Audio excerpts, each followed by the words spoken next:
Alright, so this is my practice guide for the 2017-2018 Texas 5A-6A All-State UIL Euphonium Etudes, and this one is for Etude number 3. And the purpose of these practice guides, and I'm going to mention this in every video I produce on these, whether it be for trombone, euphonium, bass trombone, what have you, is that if you're looking for just a simple run-through of these etudes, this is not the video for you. There are already plenty of amazing musicians out there that just play these etudes. They play them really fast. They play them wonderful. And I don't think I need to add to that. But what I would like to do is to create a practice guide for students that may not have a private lesson teacher, or somebody that is just simply looking to supplement what they're already learning in their band class. Some of the things I say might be different than what your private lesson teacher, if you have one, or your band director may say. And it's important to remember that sometimes there's no right answer in music. There's many different ways of approaching the same piece. So always consult the people around you, the band directors and private lesson teachers. If something I say works for you, by all means, use it. If it doesn't, it doesn't. And that's perfectly okay. But this is, as I said before, a video designed to help those that may not have a private lesson teacher and kind of get started on learning these etudes. So today we're going to talk about etude number 3. And this etude is in the key of G flat major. So the first thing I would recommend to any student starting this etude, before even looking at it and listening to it, is go learn your G flat major scale. Many times this is a scale that is not asked for in many auditions because of how many flats it is at the high school level. So it has 6 flats: B flat, E flat, A flat, D flat, G flat, and most importantly, C flat. So learning this piece without knowing the scale is kind of a waste of time, because you'll always be struggling. You'll always be looking at the notes as a translation. You'll always have to go, oh yeah, it's a C, or you'll have to mark up the entire sheet with flats just to remind you of what's flat and what's not flat, which is everything except for F. So learn your G flat major scale. Learn it 2 octaves. Learn it in a couple of different scale patterns. Maybe learn it in thirds. But know this scale inside and out.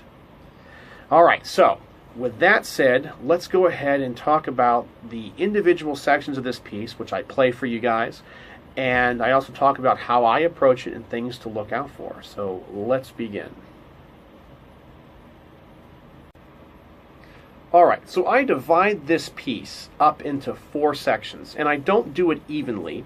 I do it by rhythmical ideas, essentially. So they're not necessarily the 4 individual phrases or the piece evenly divided into 4 equal sections. I decided to do this, to kind of chunk this out based on the rhythmical complexity, or how each part of the piece kind of functions as a group rhythmically. So I start here at the very beginning, which is going to be the first 8 bars, and this is the introduction. And the first rhythm you need to be aware of is the dotted 8th, 16th, 8th note rhythm. And I have a great friend who has the idea, who likes to use words to help teach rhythm. I like to reference other pieces that the student may know, and in this case it's the Ride of the Valkyries. Everyone knows dun dun da dun dee dum, but that dun da dun dum is the rhythm that drives this entire etude. So maybe go listen to the Ride of the Valkyries. It's a great piece. I know you guys are going to love it, especially if you're a low brass player. But that's the rhythmical idea of this etude. And so you need to kind of get that in your head, even in the parts of the piece where we subtract notes or have straight 8th notes. That rhythmical motor needs to be happening in your head the entire time. So with that said, let's talk about style. The style of this piece is not legato and it's not staccato. It doesn't have any marking whatsoever. So I like to think about this as kind of a very light and lifted style. Notes will be played to full length and have a slight space between them and a very clear articulation. The other thing that is really important to do is to add the accent or the emphasized note on the big downbeat. So mainly on small beats 1, 4, and 7, or if you're thinking about this in kind of a fast 9/8, just beats 1, 2, and 3.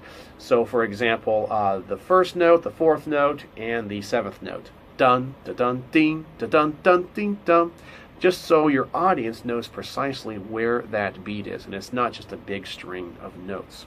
All right, so with that said, here is the first 8 bars, and played with that style, and here we go.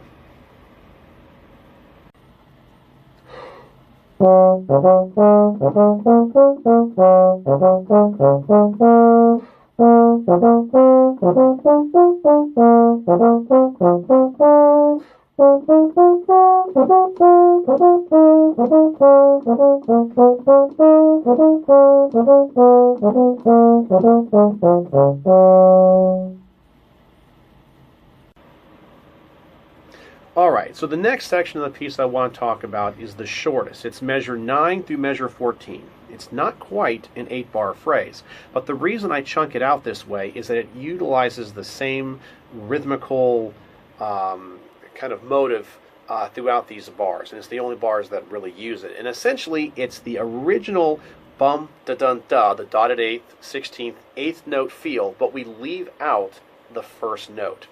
When I'm often teaching this piece to students, they have a really difficult time feeling where that 16th note needs to come in. Some like to rush, some, actually many, like to drag. And the easiest advice I can give to anybody working on this section, of course work with a metronome, but also internalize that first note that we're leaving out. So you have the dun, da dun, dum. You just internalize that first note, maybe with kind of like a sound, if you're singing it to yourself. So you have da da, da da, da da, to help find that to feel.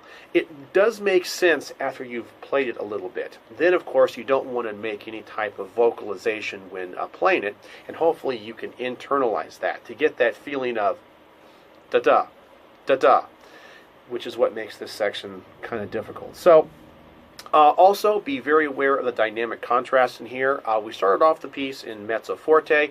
This is piano. I like to say it's subito piano because it's kind of a sudden dynamic change. We do go to mezzo forte and then right back to piano.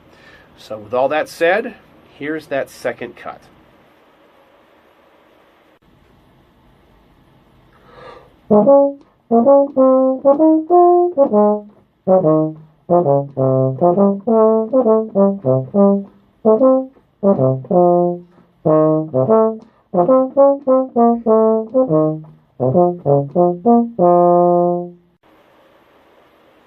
Alright, so the third cut of this piece is going to be measure 15 through measure 24. And the reason I chunk this together is, like the other parts that use the same rhythmical motive, this one uses that same dotted 8th, 16th note, 8th note feel, but the 8th note, the last note of each beat, is tied to the downbeat of the next.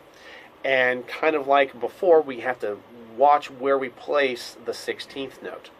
So a lot of times people will want to rush this. Where I think in the last one everybody wants to drag it. It's a really awkward feel, especially because we don't play a lot of pieces using this rhythm. So the rhythmical trick to approaching this section is to take the tie away. So for example, in measure 15, we have da, da, da, da, da, da, da, da, da, da. It's that same rhythm over and over again. Practice it, get the notes under your fingers, get very used to that. And then add the tie. And so you can internalize the second note, but of course don't tongue it. And that's really the big trick to this. The other thing to be very careful of is, I got to find it here. Oh yeah, measure 18 on beat 2, where every one of this motive before, you have to come in on the 16th note in the second beat. That one you come in on the 8th note. So it's a little bit different, a little bit earlier. So thinking about the kind of the 8th note subdivision in that one measure is advisable. So with that said, of course, paying attention to dynamics and keeping your style consistent and accenting the downbeats, here is that third section.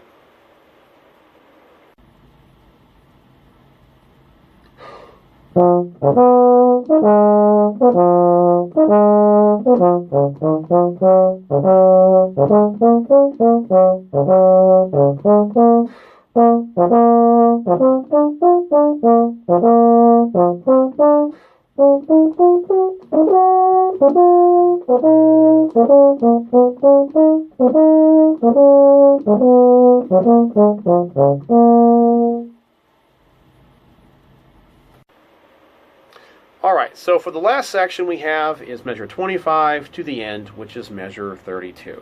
And this section pretty much uses all of the melodic, harmonic, and rhythmical devices that we used in the first three cuts and kind of mixes them all together and just ends the piece. We have a long string of the rhythm where we tie the last eighth note to the beginning of every beat, which is the dotted eighth note. So it's the same rhythmical idea from the previous section applies to this one. And one thing to be careful of is the dynamic. It ends mezzo forte. It's kind of what I like to say is a surprise ending, because you think it's going to end big and it goes up in range, and you do want to shape the phrase here, but don't let it get out of control. You don't want to play this piece too loud. If you want to play on the higher end of the recommended tempo range, you definitely want to keep the notes kind of light. You can still play them energetically, but forte does not necessarily have to mean loud. It can just mean big or energetic. So you can end the piece that way. I wouldn't recommend playing it too loud. And practice this entire piece with a metronome. Work on the subdivisions, take the ties away, and count it. So here's the last section. Let me know if you guys have any questions. And I hope to be publishing the other etudes shortly. Thanks for watching.